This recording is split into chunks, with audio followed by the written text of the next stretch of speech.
The parable we just heard is the good news of Jesus Christ. As you may know, the term good news means, the term gospel means good news. We heard the gospel. But it may not have sounded much like good news. The action can be summarized simply. A landowner hires some day laborers early in the morning to work in his vineyard, and they agree on the standard day's pay. Other workers get hired later in the day, and some are hired so late they only work an hour or so before quitting time. But when the day is over, all the workers get paid the same, no matter how long they worked. Naturally, the laborers who worked all day react with anger. They worked all day, but those who worked only briefly get paid the same. But the owner responds, "You're saying I'm unfair? You got the pay we agreed on. If I want to be generous to others who started later, why is that a problem for you?"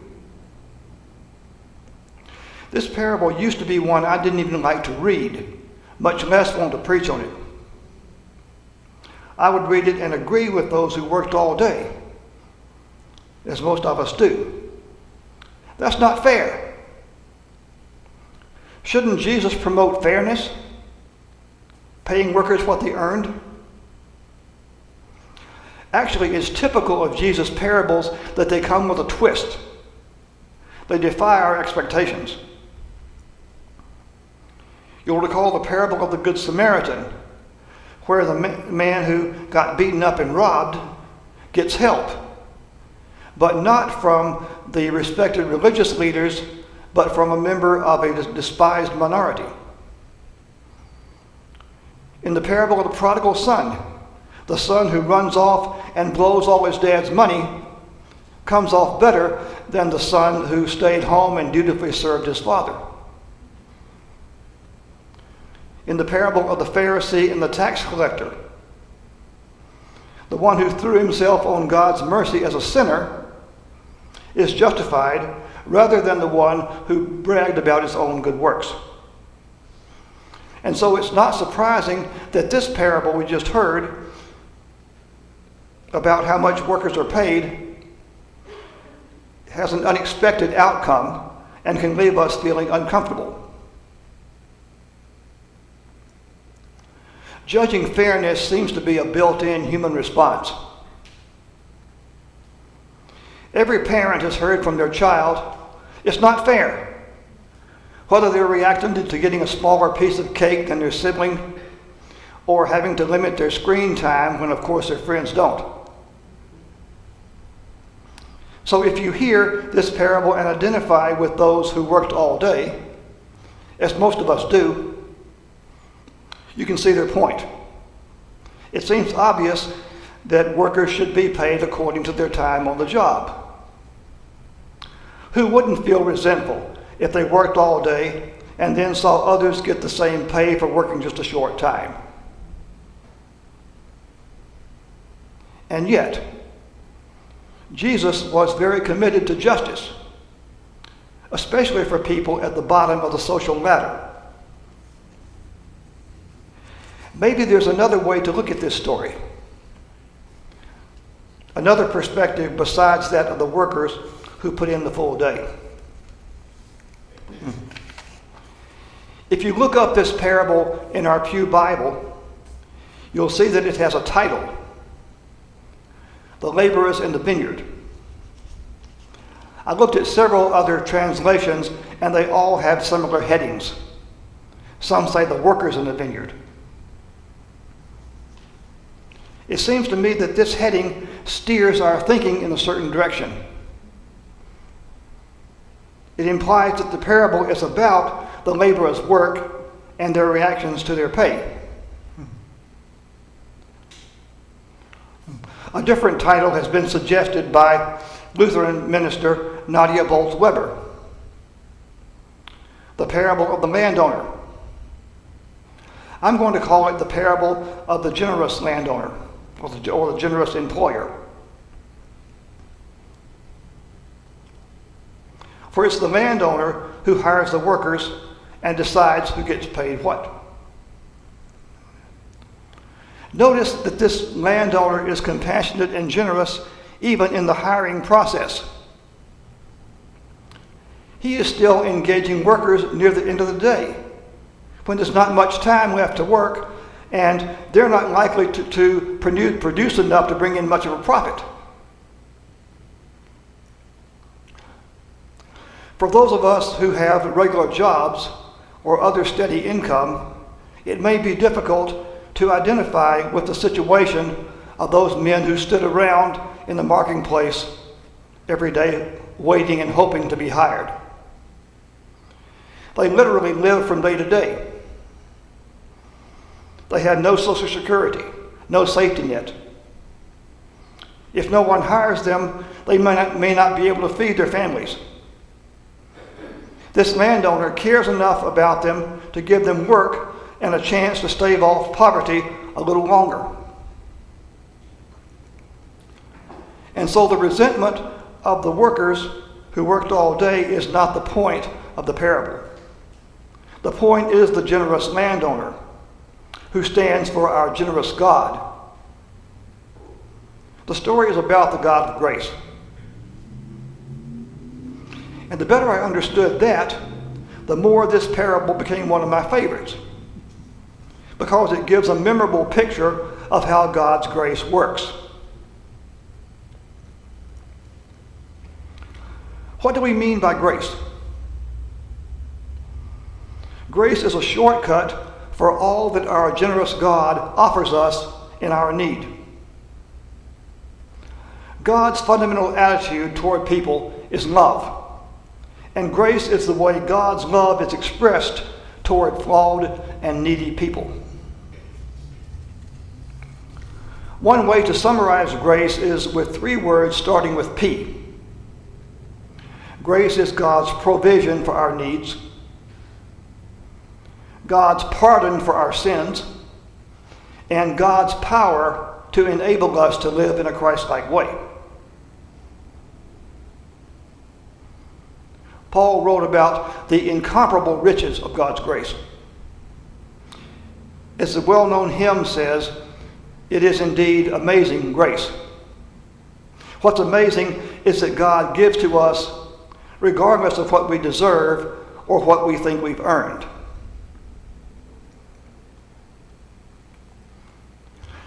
You may have noticed that receiving a gift may not be easy. Jesus said it is more blessed to give than to receive. He could have added that it is also easier to give. For many of us, receiving is harder than giving. For one thing, to simply receive a gift is to mean, at least for a moment, you're not in control. For another, receiving may carry a gift of obligation, the need to pay it back. There may also be a feeling, I don't deserve this. And I guess that's why some people reply when they receive a nice gift, oh, you shouldn't have. So accepting God's grace may be difficult for many of us. First, it means admitting that I really can't earn God's favor. Understanding that can be a challenge for those of us, including me, who grew up thinking that God is primarily a God of wrath, who threatens to punish me unless I conform to a whole bunch of rules. It took me many years to gradually learn that God's basic attitude toward me is love, and that my life with God is based on grace, not on what I deserve. Second, accepting God's grace means acknowledging that other people, some of whom we really don't think are as deserving as we are, also get God's grace as a gift. Thus, it means giving up a sense of superiority to others. Third, it can be a special challenge to recognize that even people that we would consider evil, really undeserving, can still receive God's grace as well. Pastor Nadia Bolz-Weber, whom I mentioned earlier, is an eloquent writer about God's grace. This comes partly from God's calling her to be a pastor in spite of her past involving alcoholism and drug use.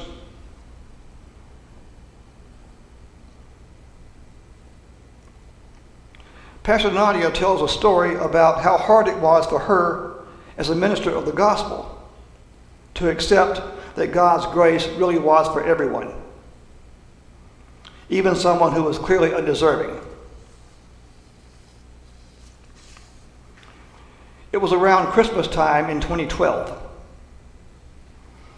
You may recall that 11 days before Christmas that year, a young man named Adam Lanza walked into the Sandy Hook Elementary School in Newtown, Connecticut, and started shooting.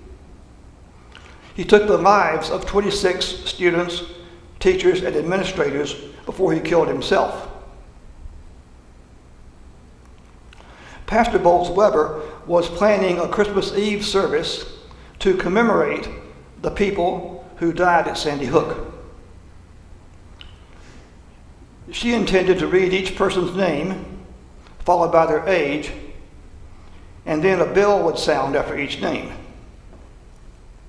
She was telling her pastoral intern, Alex, about her plan and showed him the list of 26 names. And Alex said, "Don't you mean 27? And Nadia was taken aback and said, "What? What do you mean?" "Adam Lanza," replied Alex. "He also died there." "No way," was Nadia's immediate response. And Alex just said, "Nadia?" And she knew he was right. Finally, Nadia relented and said, "Fine, but I am registering my opposition to God's grace." And she added Adam Lanza's name to the list. When the time came in the service to read the names, Nadia read the first 26 names, and then she hesitated over the last one. This was hard. She couldn't say that name at first. She had to reach deep into her understanding of God's love and grace to be able to read it. Finally, she realized that if she could not speak the truth that all of us are created in God's image and are precious to God, and that Jesus came at Christmas time to save everyone, no matter how much we may have screwed up, if she could not make that clear, she was not preaching the gospel. And so, Nadia writes, she dug deep to speak God's truth and said to the congregation, "In obedience to Jesus' command to love the enemy and pray for those who persecute us." Adam Lanza, age 20.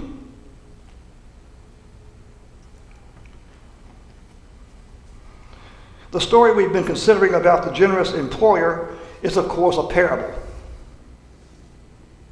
It was not intended as a formula for doing your payroll.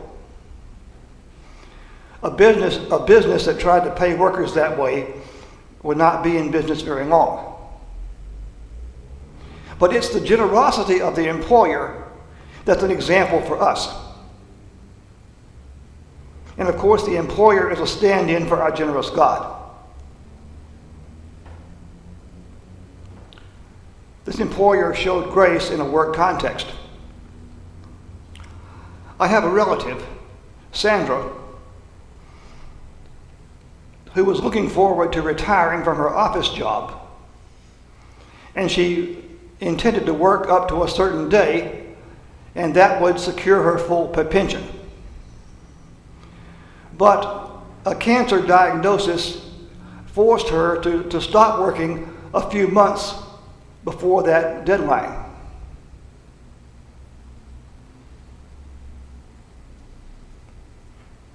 Sandra's boss, at her own initiative, pulled the necessary strings for her to get the full pension.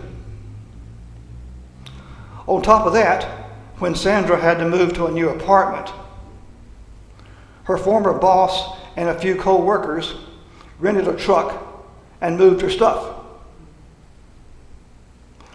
Those people were instruments of God's grace, whether or not they saw it that way. Our work may be in an office or a factory or a classroom or a retail store or a home. But wherever we are, our calling is to be creative in finding ways to show grace to the people God loves.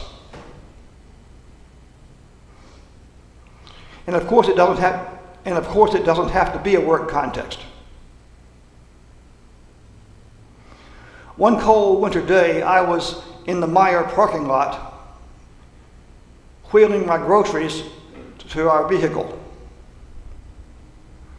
A woman came walking fast toward me from a different direction, holding up a single glove. She said it was the glove I had dropped near the store entrance. She walked a couple hundred feet out of her way just to make sure I wasn't missing a glove.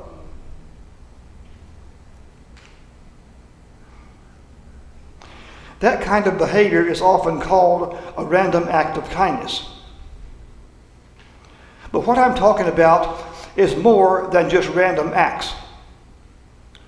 Rather, it's a lifestyle based on grace,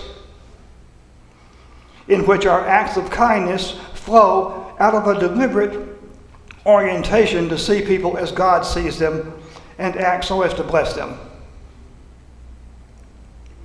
This kind of mindset recognizes that God's grace is for everyone, even those who seem to deserve it less than I do.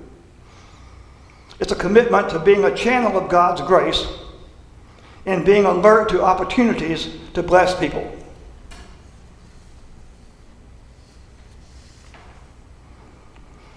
If you're thinking that's not a natural way for humans to operate, you'd be right.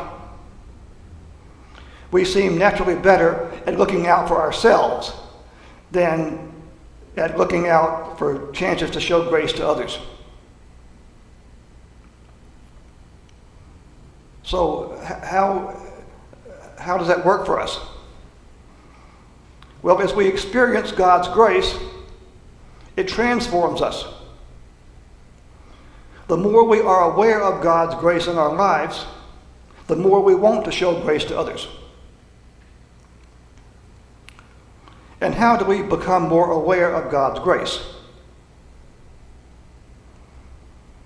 One way that works for me is to practice gratitude.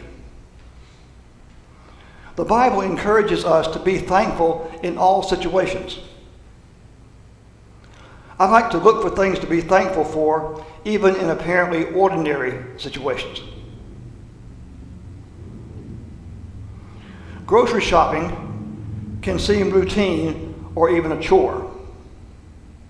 But sometimes when I'm in a store, I feel amazed and thankful for the vast variety of foods and other products that are so easily available.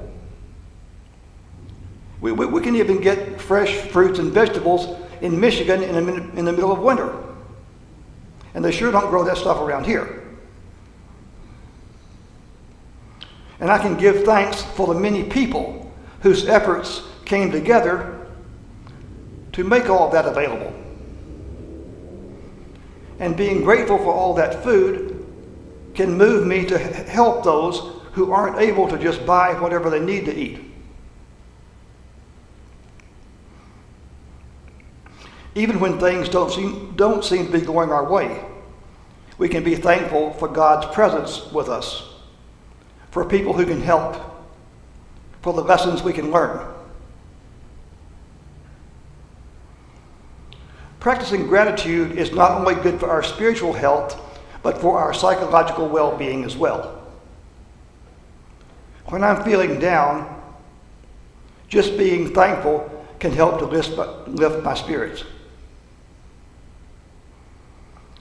And the more thankful we are, the more we want to give others reasons to be thankful. I'll close with the same words I used to begin today's service. Grace to you.